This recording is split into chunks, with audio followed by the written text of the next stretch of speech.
મારા દરેક વાલા મિત્રોને જય શ્રી કૃષ્ણ। મારું નામ કમલેશ દવે, સામવેદ આચાર્ય, સુરત, ગુજરાતથી। મિત્રો, આજે 11 છે, ઉત્પત્તિ 11। તો એ આપણે એના વિશે તમને પહેલાં કીધેલું હતું કે 11ના દિવસે સોમવારનું વ્રત રાખવાનું, 11નું વ્રત રાખવાનું વગેરે। તો જો પાછળ તાપી માતાના દર્શન તમને બધાને થતા હશે। આજે મારા દીકરાનો જન્મદિવસ છે, એ નિમિત્તે અહીંયા 11ના દિવસે તાપી માતાના દર્શન કરવા અને ઇસ્કોન મંદિરની અંદર હરે રામ હરે કૃષ્ણ ત્યાં દર્શન કર્યા અને એ દર્શન કરીને ખૂબ જ અમે પાવન થયા। ખૂબ આનંદ આવી ગયો મિત્રો દર્શન કરવાનો। તો ઉત્પત્તિ 11 એટલે કે આજના દિવસે 11 માતાનો જન્મ થયેલો હતો। એની કહાની મેં તમને ગઈકાલના પરમ દિવસના વિડીયોમાં તમને કીધેલી હતી। તો એ તાપી માતાના દર્શન કરવા માટે અને 11 માતાના દર્શન કરવા માટે અમે અહીં આગળ પધાર્યા છીએ।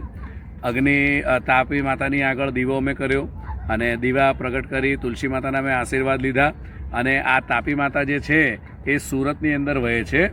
તો તાપી માતાનું ખૂબ જ મહત્ત્વ શાસ્ત્રમાં બતાવેલું છે। કીધેલું છે કે જે રવિવારના દિવસે તાપી માતાના અંદર સ્નાન કરે, એટલે કે જે સ્નાન કરે છે તાપીમાં, તો એનો બીજી વાર જન્મ થતો નથી। એટલે કે ભગવાનના વૈકુંઠ ધામની અંદર અમુક વર્ષો જ્યાં સુધી પુણ્યબળ પ્રબળ હોય ત્યાં સુધી ત્યાં રહે છે અને ભગવાનના આશીર્વાદ મળે છે।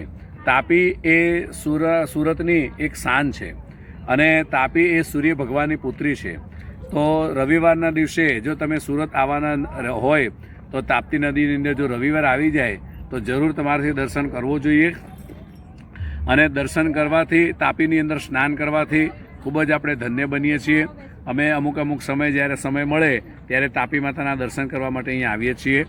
તો આ તાપી વિશે તમને જણાવ્યું, 11ના વિશે પણ અમે જણાવ્યું।